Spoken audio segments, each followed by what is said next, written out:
and this is today's broadcast of the unpublished writings of Paramhansa Yogananda. As I did a few days ago, I have selected a audio recording of his voice, and it's taken from the same album that I did the other day, which is have to do with the Sabbath, and this selection is about a 2-minute or less selection in which he talks about smiling and laughter. Okay, and sometimes when you play these things, it's hard to catch the first words. The first words in this selection is thousands of divorces, okay, are caused by husbands and wives not smiling. All right, so let's see if I can cue this up properly, and here we go. Ready? Thousands of divorces have occurred in this country because the wife or the husband didn't smile.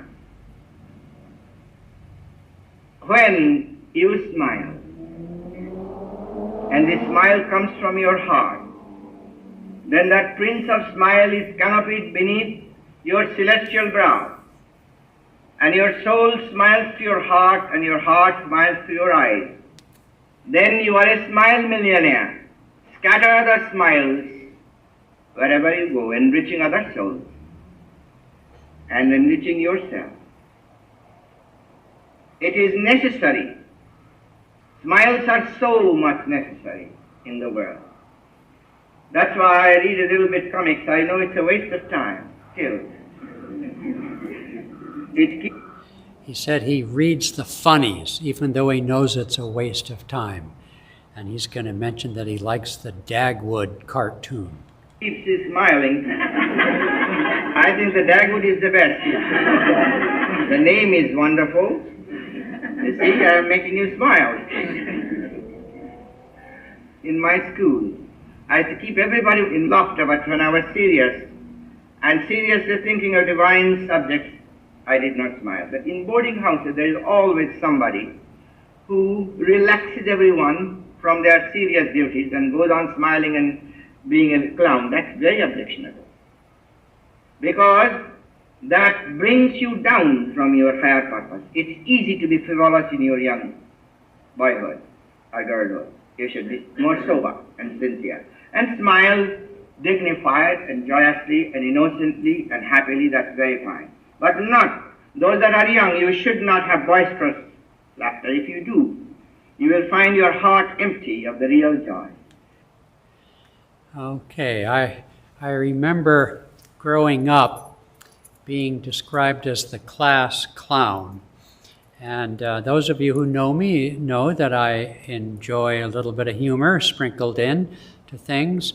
And Yogananda ji mentions that when you're young, it's easy to be boisterous and so forth. And indeed, that is very true. And at the same time, as you get older, it's just as easy to be perhaps too sober, perhaps too serious in any case.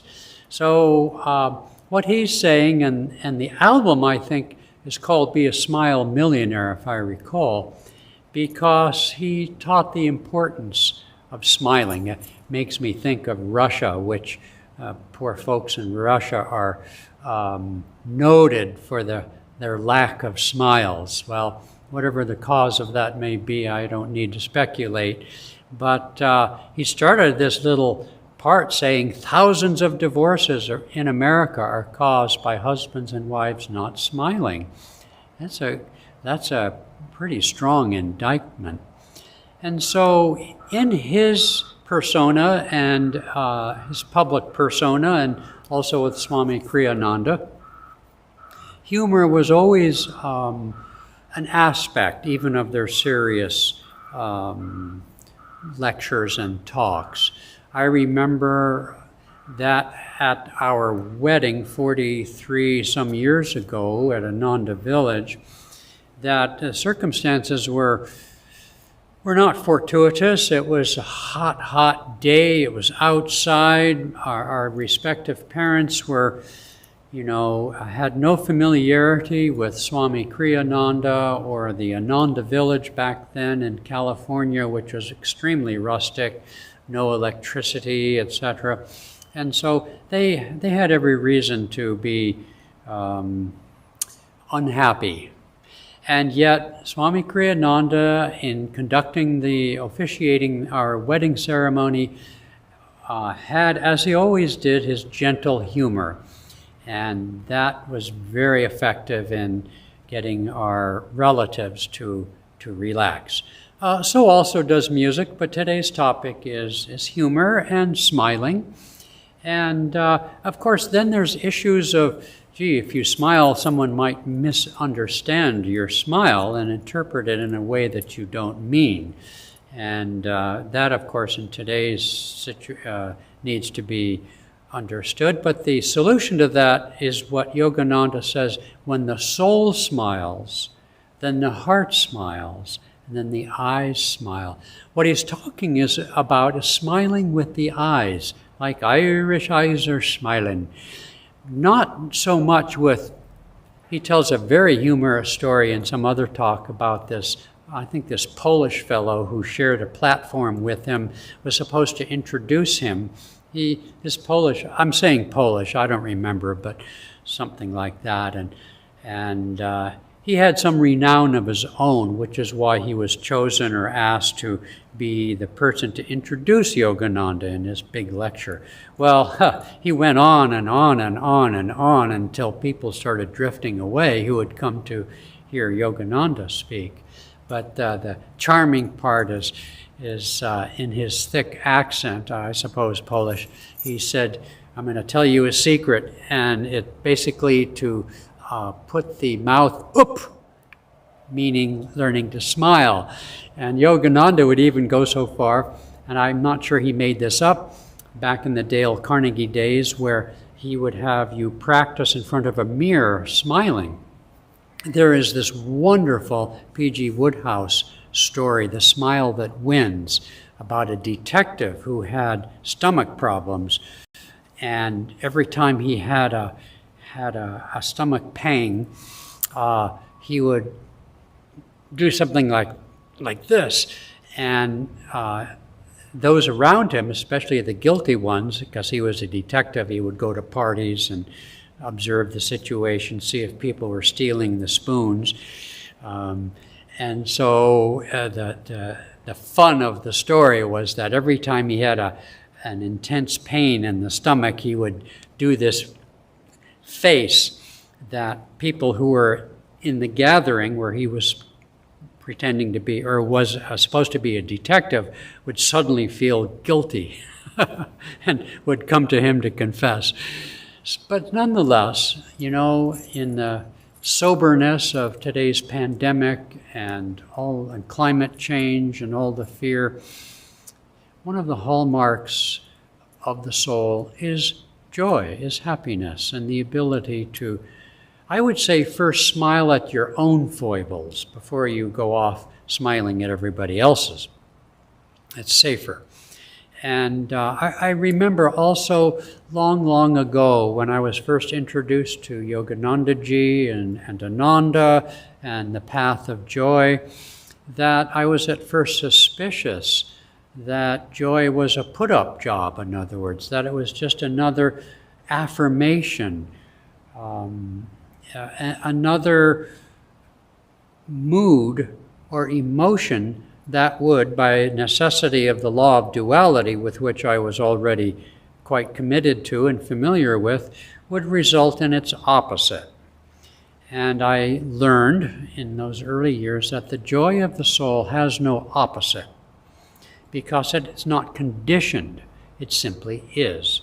And so the more we live with that inner joy, the more smiling is sincere, and is not a judgment, is anything but a natural overflow of a deeper stream of consciousness and feeling that pre-exists, that's always there.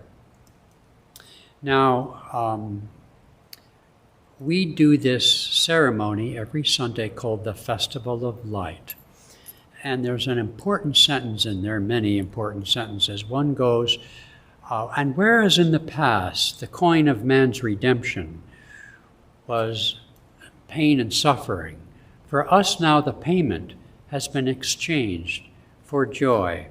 And that's how Swami Kriyananda was inspired to write it. But a few years later, he modified that word joy to say, has been exchanged for calm acceptance and joy. After all, if you're grieving the loss of a loved one, joy is not necessarily what you're going to express.